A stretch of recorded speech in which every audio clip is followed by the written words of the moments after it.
Comment écrire un bon scénario? Quel est le dosage entre la part de mystère et la part de suspense? Et surtout, qu'est-ce que c'est?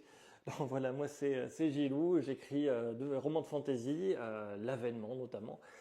Et donc je vais t'expliquer deux, trois trucs qui moi me sont utiles et qui peuvent être utiles aussi dans l'écriture des scénarios. Donc allons-y. Le mystère dans la fantasy, par exemple, ça va être la découverte d'univers. Des personnages, ils vont avancer, découvrir des choses, et en même temps, tu vois, c'est mystérieux, on ne sait pas trop ce qui se passe, mais le lecteur, la personne qui est en face, la personne qui regarde la vidéo, si tu es en format vidéo, il va découvrir en même temps que les personnages ce qui va se passer, cet univers un peu mystérieux auquel il ne s'attend pas. Et après, tu as le suspense. Dans le suspense, ça va être plus, tu vois, pour la narration d'action. Moi, je m'en sers comme ça, en tout cas. C'est mon avis, hein, je te explique comment moi je fais entre mystère et suspense. Quand j'écris, en fait, là j'ai écrit un passage où il y a un premier acte où tu as toute une présentation des personnages qui vont interagir après. On représente chaque personnage, ils interagissent entre eux, on commence à s'y attacher, on voit un peu leur personnalité. Et après, on va passer au suspense. Suspense, c'est que dans l'acte 2 de mon livre 2, je sais de pas spoil. Ah ouais, j'ai raté là. Bon, c'est pas grave, je te spoil un peu quand même. T'as un personnage qui dit, bon ben voilà, ça s'est super pas bien passé. Je suis tout seul, je sais pas quoi faire. Je crois que je suis coincé. Écoute, baroud d'honneur. Voilà, baroud d'honneur, j'y vais, je sais que ça va pas bien se passer, mais tant pis parce que c'est fini, quoi. Je sens que c'est fini. Bon, je vais quand même tenter quelque chose en sachant que la portée de ce que je vais faire va être faible. Mais j'y vais. Et là, tu fais, oh là là là là, il s'est passé quoi? Toute l'équipe précédente, elle s'est fait dessouder? C'est pas possible.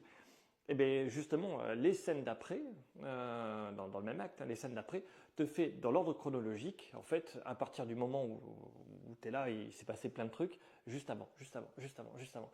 Donc toi, tu commences à avoir de plus en plus d'informations. Au début, c'est les personnages qui ont énormément d'informations, et après, c'est toi qui domines sur la narration en te disant, mais en fait, moi, je sais qu'est-ce qui va se passer. Ça apporte énormément de suspense, je sais que ça va pas bien se passer, mais ça va se terminer comment? Et est-ce que, en réalité, le point de vue du personnage qui te dit que ça s'est pas bien passé, c'est véritablement ça? Lui, il a que son point de vue à lui. Je sais pas si je suis très clair, mais tu vois, le mystère, c'est la découverte.